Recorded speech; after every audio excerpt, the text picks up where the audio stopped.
Wow. Okay. Thank you so much for joining my first actual live webinar. For those of you who know, I have had to adjust via pandemic how I'm able to show up and serve. And I'm learning all of these amazing different types of ways to reach people via social media and webinars and classes online, etc. So thank you. And thank you to everyone who's helped me with this. We are going to take a quick start to body systems. So have you ever looked through the internet like a soldier, looking for every symptom, every feeling that you have, looking for something that is actually going to tell you what is wrong with you?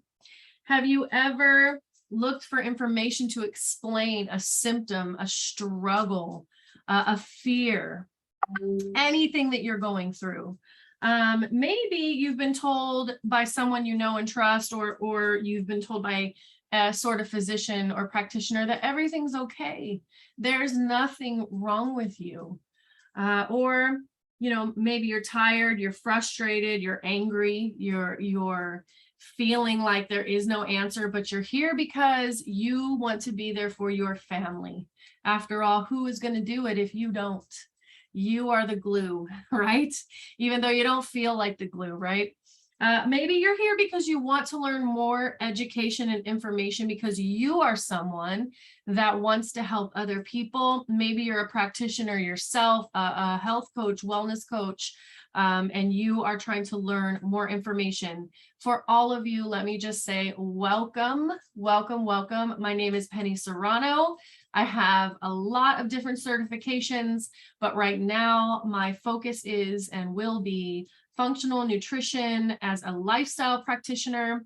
I'm a certified, board certified health coach. I am an FNLP. I am a certified nutritional supplemental specialist, and I am also certified in biofeedback. So welcome to you. All of those things really are just titles. I am nothing if I cannot serve my community and help those that are looking for resolution to what they have been dealing with in their bodies or in their families or in their practices themselves. So I am so happy to see you all today. This will be recorded and is recorded and will be posted on my website so that people are able to go to it later and see it if you weren't able to join. So I want to say over the course of this webinar, I'm going to share 3 root causes of dis-ease, 3 places we're going to look. And I know that the term root cause has been thrown about a lot lately, which is kind of interesting because it's something no one talked about for the longest, but I am so absolutely fascinated and excited that people are recognizing that we will not get well if we don't look at the roots and the soil that surrounds them in order to really get clarification and resolution to how we feel, to heal our bodies in the way that it was made to do. If you don't know, my husband is an arborist. He has been for so many years. I'm a studying arborist. So we do for trees what I do for the body. And I have learned so much about trees and how the biology of trees and the chemistry actually mimics so much of who we are as humans. So you may hear from me throughout a lot of my classes or webinars or topics. You may hear a lot about trees, root causes, branches, etc. But now you know where they come from. So hopefully you won't be thrown off too much by them. But we're going to share 3 root causes of disease, and I'm going to share some methods for not only identifying perhaps what your symptoms or your particular needs are, but how you can start to track what you're going through, investigate them, and hopefully find some resolution for yourself. I 100% know that if you are not your own healthcare advocate, if you are not focused on taking care of yourself, even if your focus is helping others, if you don't pour into yourself, you cannot pour into others. So hopefully this webinar will be substantial for you. If not, we have question and answer afterwards, and I am looking forward to hearing those question and answers as well. So at the end of this, I want you to feel like you've developed a better relationship with your body, a more loving relationship, one that is more focused on communication, filled with good communication and trust, because we do have to trust our body a little bit in order to see some resolutions in how we feel. And, there's a lot of illness, chronic illness, particularly going on in this world. And there is a large gap between how we feel and then, traditional Western medicine as well. And then we have holistic medicine and natural medicine and homeopathic medicine and everything at the top. There's a big gap in between.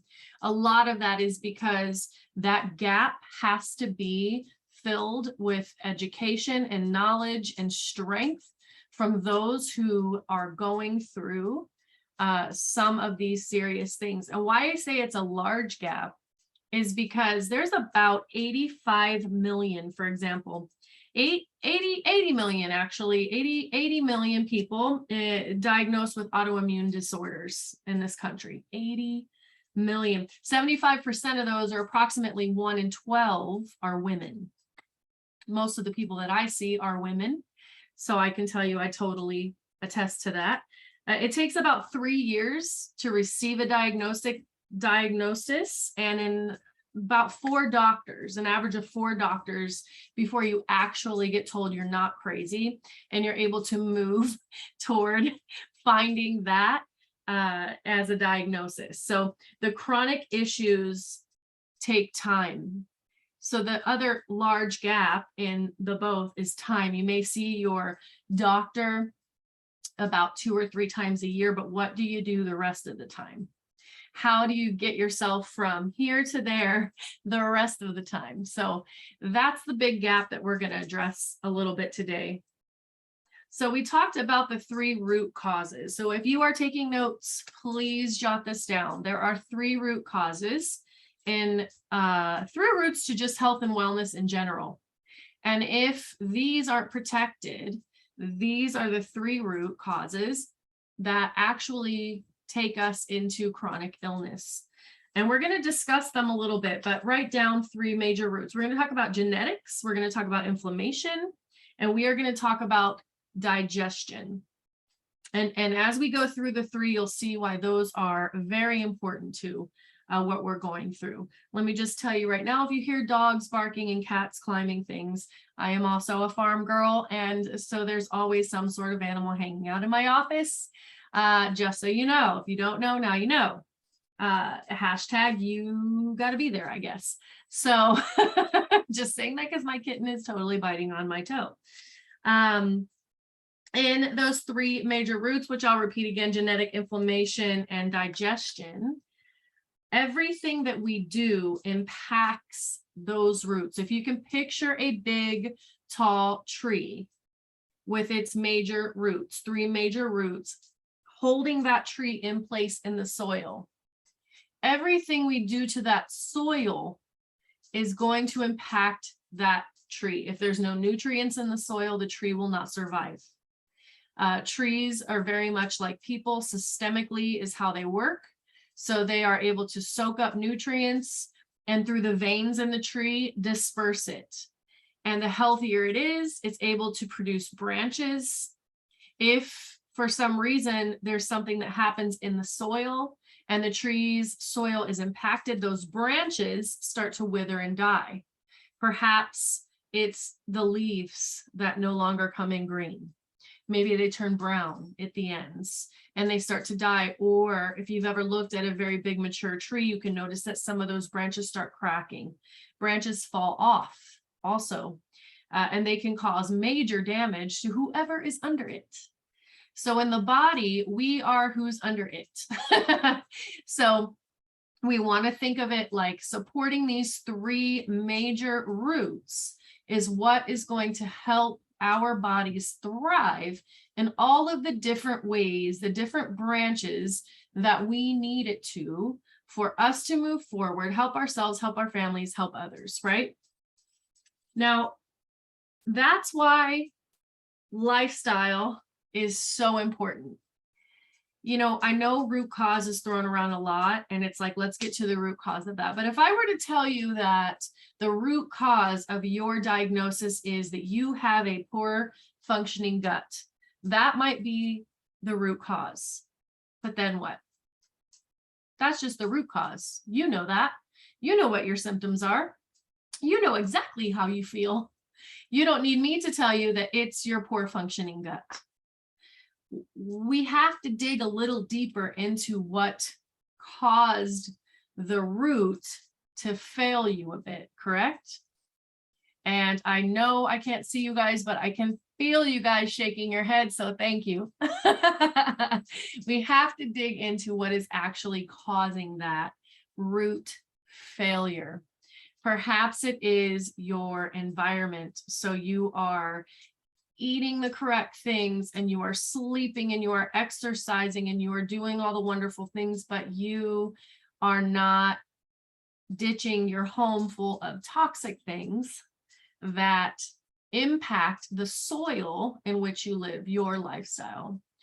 Or perhaps you're doing all of the things correct, and you don't understand what's wrong. But maybe it's because you've suffered in your lifetime some trauma, some illness, something that is keeping your body holding on to negative, toxic emotions, personality traits, that is really feeding into that genetic side of the root. So the balance or homeostasis, which is what we're all looking forward to finding, is what we want to see. So let's dive in a little bit into the chronic illness, and then we're going to discuss each one of our three major roots. And I am also going to share with you just how you can look at your situation and where you can start to focus, what root you can start to focus on for yourself, and give you a three-step process in order to start working on your quick start to your better health and wellness. So let's talk about chronic illness, because it rarely has one root cause. There's rarely one root cause to chronic illness.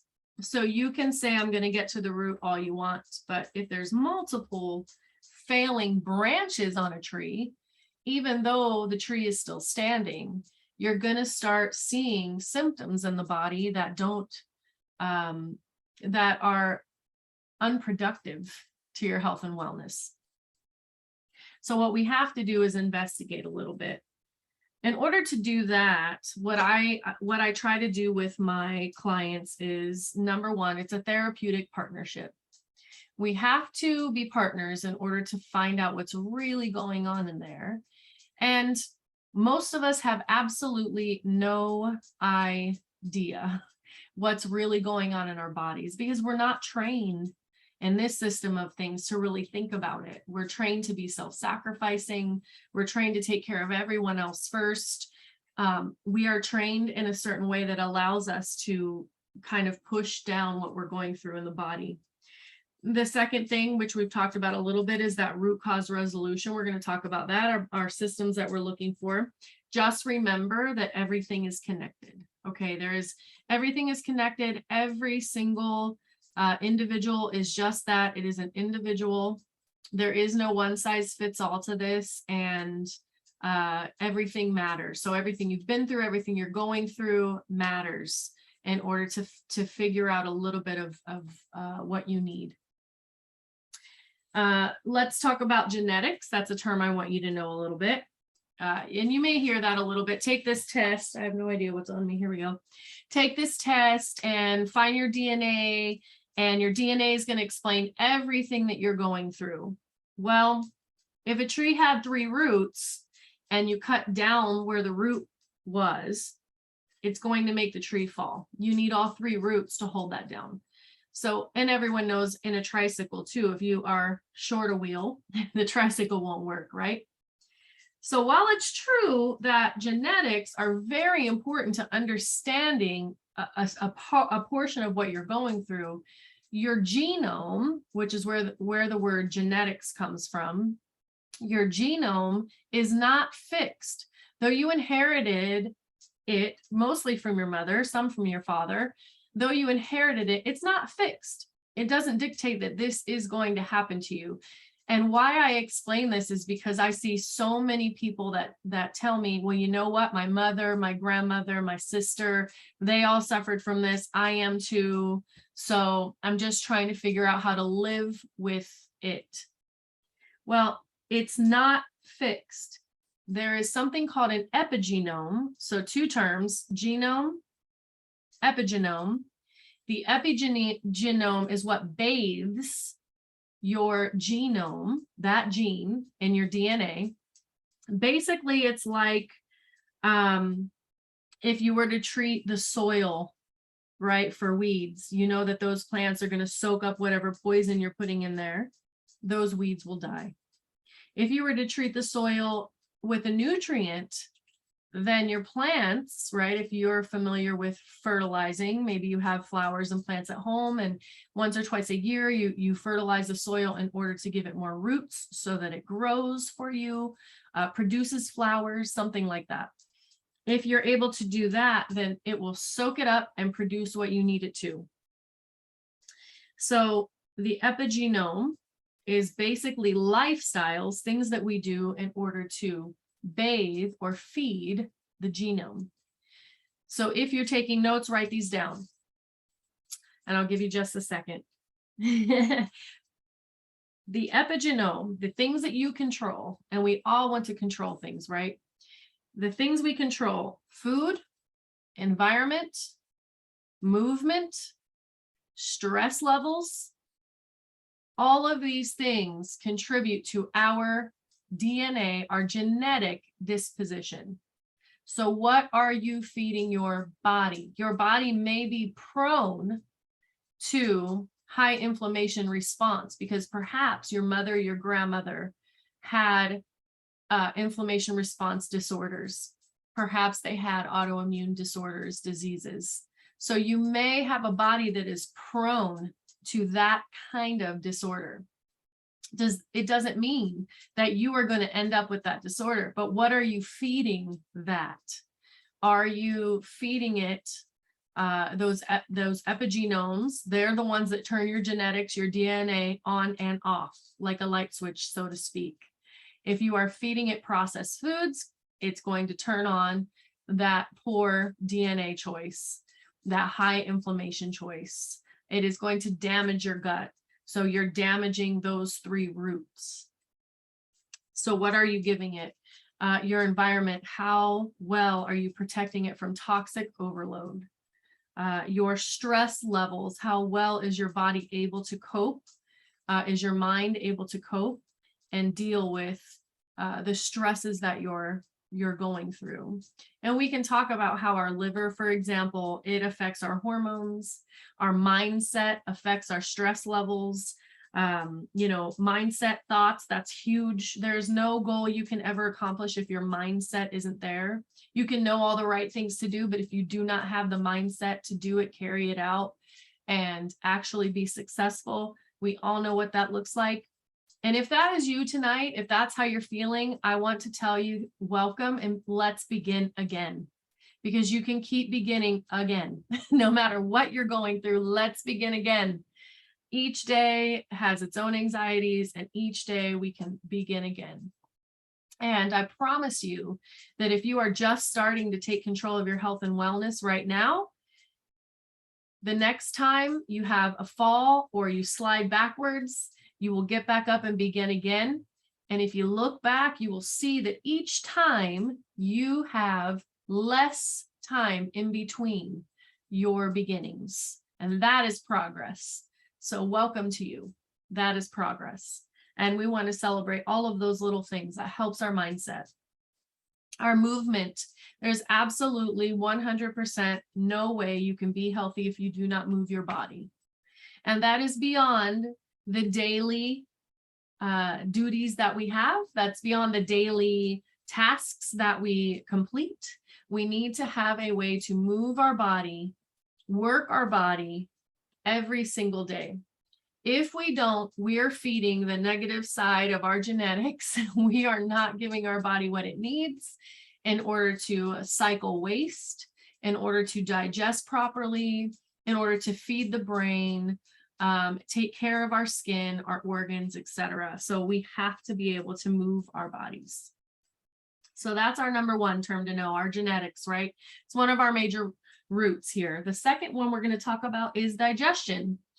You cannot be healthy unless you have a proper digestion system. So that means structural, mechanical, chemical, microbial, because I know you guys have heard food is fuel for the body, right? So what you feed it, you'll fuel it. I'm here to tell you that that is wrong.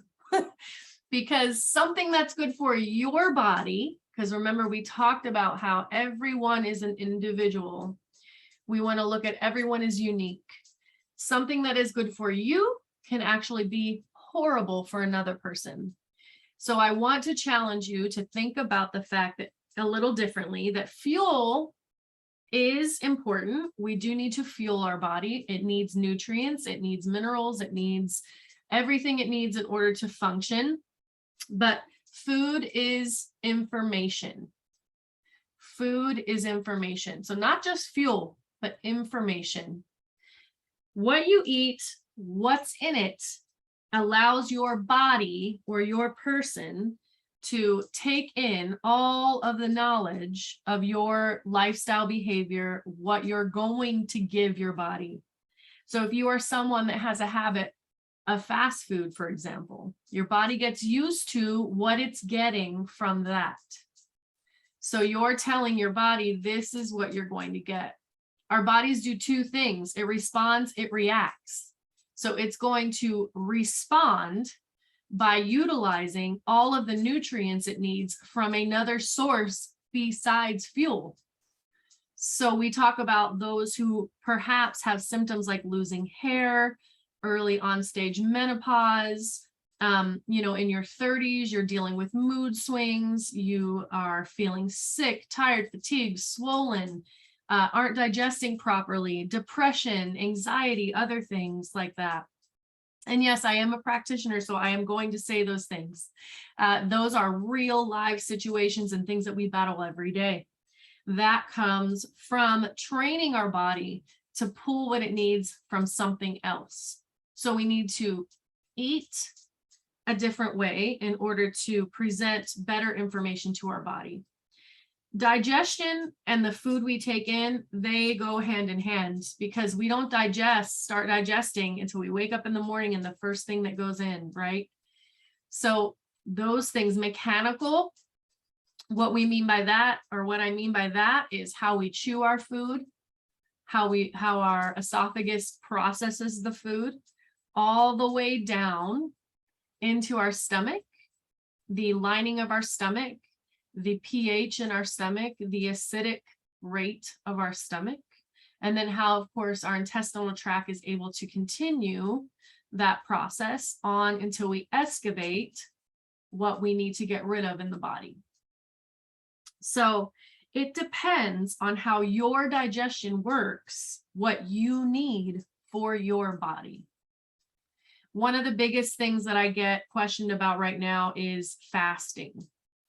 Because so many people will put out there, fast, it worked for me, it'll work for you. If you want to lose weight, if you want to feel better, if you want to, ease your digestion, if you want to do this, if you want to do that, just go ahead and fast. You'll reset your body, you'll reset your metabolism, you're going to feel fantastic. But that's not for everyone. It is for some people. For some of us, and I will say, particularly with autoimmune markers, inflammation response, fasting is a good idea. because our bodies aren't able, and I say ours because that's what I'm predisposed to. That's something that I have dealt with in my life. Our bodies may not digest properly as it's healing, or healing damage that we've caused it, damage that has happened genetically, whatever it is.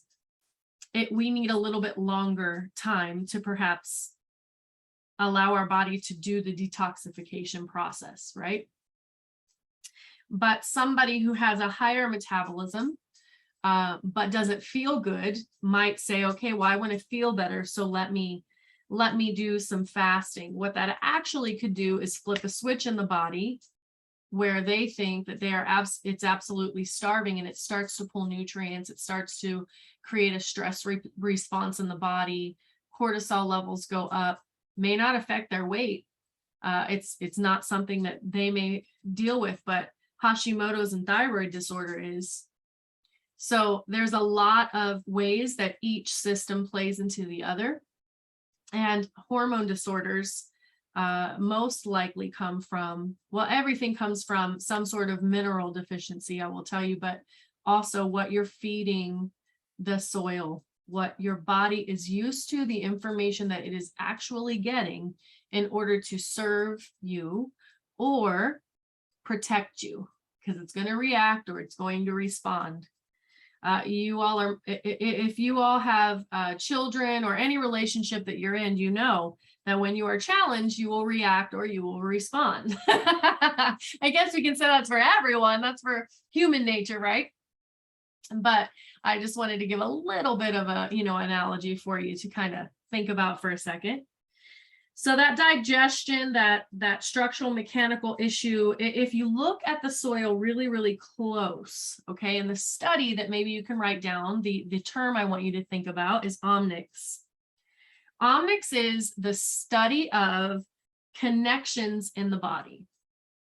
Your gut it's central. The microbiome is central. It's about 40 trillion bacteria. That's roughly, that's roughly the number of human cells. Your microbiome is larger than the liver, which is, besides the skin, your largest organ in the body. In the body, it's your largest organ. Has 5 to 10 million genes in the microbiome. That's compared to about 22,000 human genes.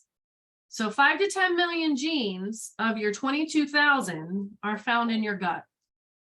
The ones that are found in your microbiome, in your gut, those come from your mother.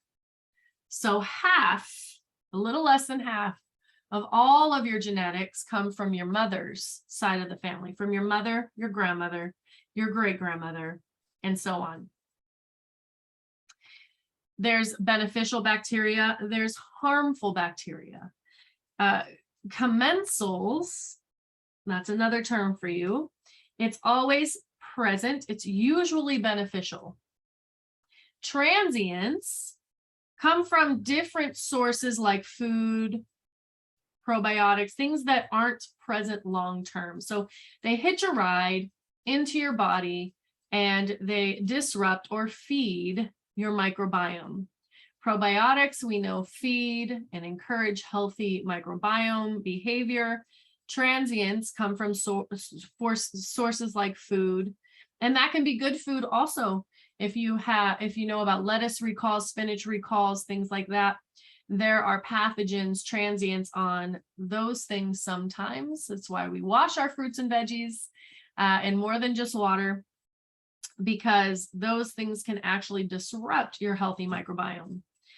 Pathogens are disease-causing microbes. They are usually transient. So if your doctor has said, here, take this, take this quiz for me real quick, this questionnaire, and tell me about your family's medical history. And you start listing all of the diseases that your family has. And they say, oh, okay. So this disease came from your mother. No, it didn't, because pathogens typically come from something we do to feed the soil, to feed our body. These disease-causing microbes came from somewhere. Now, we do have the genetics, so of course you could have a tendency towards something.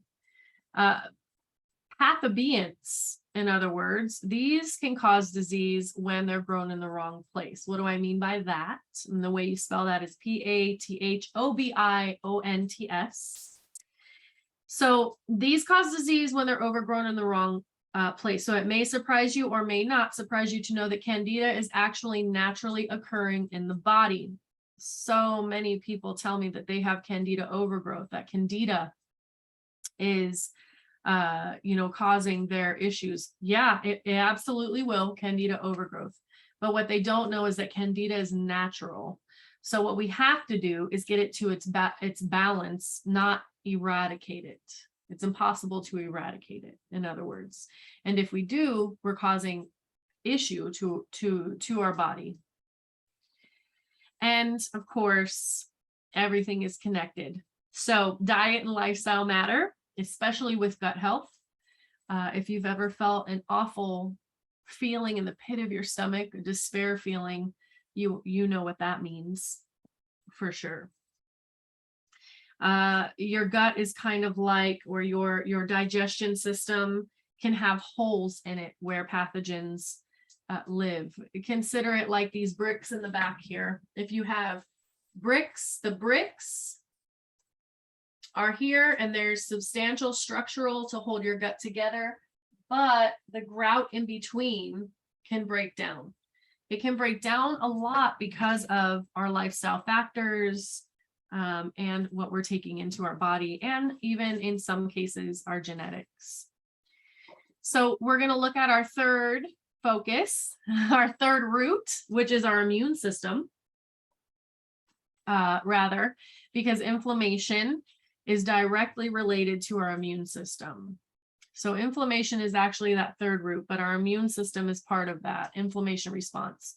Inflammation is a subtle hint to us in the beginning that something's going on in there, something is wrong in there.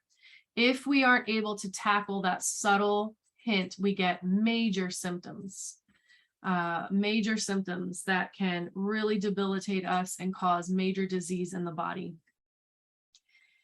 Some of those things like sugar, gluten, dairy may cause us temporary inflammation, which says, hey, I don't like that. That's not good for me. Let's not eat that again. If we ignore it, it can actually break down some of our grout in our brick wall, causing pathogens to get into the bloodstream, causing more disease in the body. Tree nuts, shellfish, and eggs. I know that there's a whole lot of information on eggs out there right now, to eat or not to eat. I think that's been an issue since I was a child. Again, each one of us is an individual, and eggs for some may be great. For others, because of the bacteria that they can grow and quite readily inside of that egg, may not be what you want. So for many, if you have an autoimmune issue or an autoimmune response, an high inflammation response, eggs, shellfish, tree nuts, dairy, gluten, sugar, those are things that you want to try and avoid as much as possible.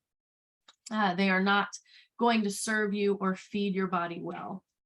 So what do we do for all of these different roots or imbalances that we potentially have? So now we can talk a little bit about, a 3-step process. This is my 3-step process. So number one, we're going to investigate what's really going on in there. I'm not going to tell you who, but it was someone in my family. And I had to run them to the emergency room, and they felt like they were having a heart attack. After about 3 hours, we realized it was very, very bad gas. Okay. If you have ever had horrific gas, you know exactly how painful that feels. So rather than running to the emergency room, when you feel something painful, right, you're ignoring the subtle hints that perhaps you need, maybe that's constipation, diarrhea, etc. So something's going on in there. You're not feeling well. You kind of ignore those subtle symptoms. You can get to a state of panic by a bout of gas or acid reflux as well that mimics heart attack. So how do you investigate that then? Well, this is where we want to learn a little bit of how to talk to our body and communicate with that. So the next thing we're going to do is we're going to document some symptoms. When you feel something, document it. And it may sound silly, but you should have a health and wellness journal. I definitely do have a health and wellness journal. It is right here. Actually, let me see. Yeah. Mine's the amazing things will happen. It's my health and wellness journal. You want to document how you're feeling. When you document how you're feeling, you can track behavior. So you can investigate by documenting and tracking. So then when you go to PubMed or a practitioner, a doctor, you're able to have documented information. What that allows your doctor, your practitioner, or even you, if you decide to do a little bit of investigating online, you're able to look at length and determine a little bit more of what could be causing what's going on in there. With a practitioner, your doctor, it's very important that you know how long it has gone on. What did you eat prior, after? What's new in your diet? What's new in your life? What's going on in your life at the time? We all reach a point where our bodies start to break down way faster than we want. So document it, investigate and document. And then we're going to make adjustments. We're going to make adjustments to what we have to based on the information that we have. So if you are documenting what you ate, how you felt, how you slept, what's going on in your life, and you're journaling all of these things, you're able to look and see what's going on. I typically say 5 days is kind of my thing. A lot changes in a week. You can see the chronic things that continue on through the month, and that leads you in a different direction when you investigate. But if you're looking for a quick fix, which is what we are here for, you are going to want to document what is going on each day in your life to the greatest detail you possibly can in order to discern where you start to make changes in your body. Maybe it is in inflammation response. Maybe it is digestion.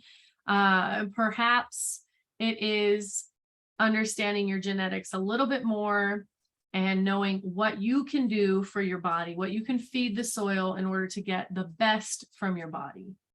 When you're able to listen to your body, take notes, you start to understand things a little differently, right? So I can tell you that that family member won't think that they have a heart attack again when they feel that typically. A lot of times we have lower back pain, for example, and we think it's liver, it's kidney, because it's a throbbing, shooting pain, lower back pain. And perhaps it's scary because we think maybe it's gallbladder, maybe it's, this, maybe it's that. It's coupled by inflammation, things like that. What I mean to say is that symptoms can mimic multiple things. We have to investigate, we need to document, and then we make the adjustments based on what we learn and what we've documented. So those typical issues can also mimic gastrointestinal imbalance. If it's gastrointestinal imbalance, perhaps we have gases or we have a higher pH, over acidity in the body. We would want to look at the root cause of that rather than, thinking that it's kidney, liver, etc., going to the doctor, getting an antibiotic for an issue that we probably don't have. Therefore, upsetting the microbiome, which is the very root cause of what we need to work on in order to fix the issue overall. So things link together. So those three things, those 3 steps, the simple steps: investigate, document, and adjust. Those 3 things, everything we go through, all of the symptoms that we're dealing with go back to 3 things. What is our inflammation response? How is our gut behaving? What are we predisposed to? What is our genetics?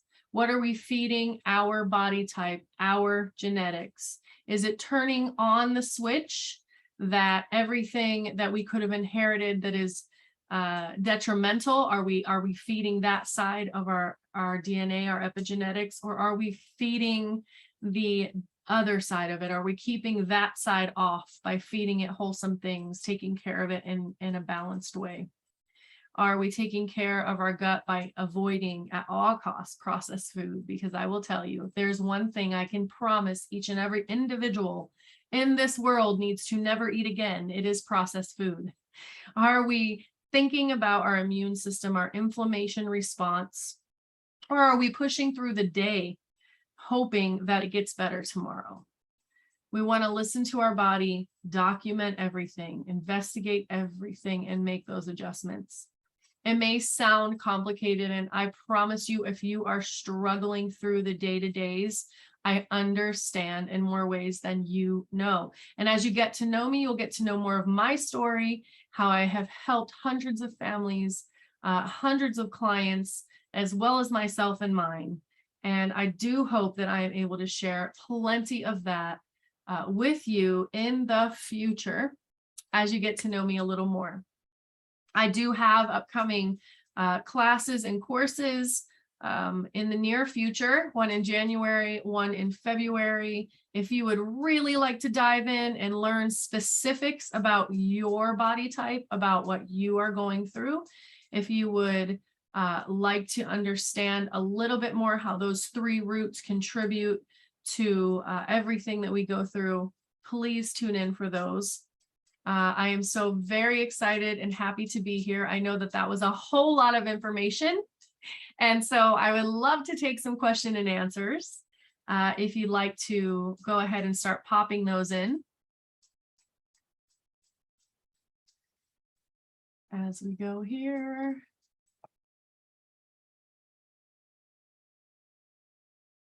First of all, if you guys were trying to turn on your cameras, I love you. That's amazing. And thank you so much.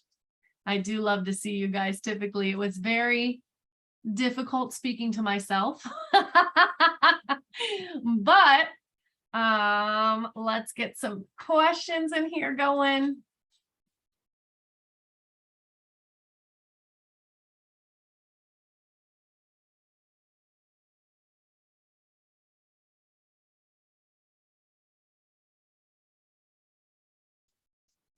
So hi, Maria. Arlene, I am so glad to have you. Thank you so much for being here. Hello, Miss Rita.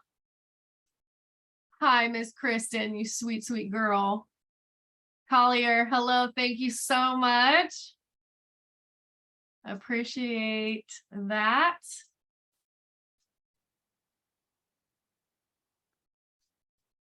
Wow, you guys. Looks like a lot of stuff was answered.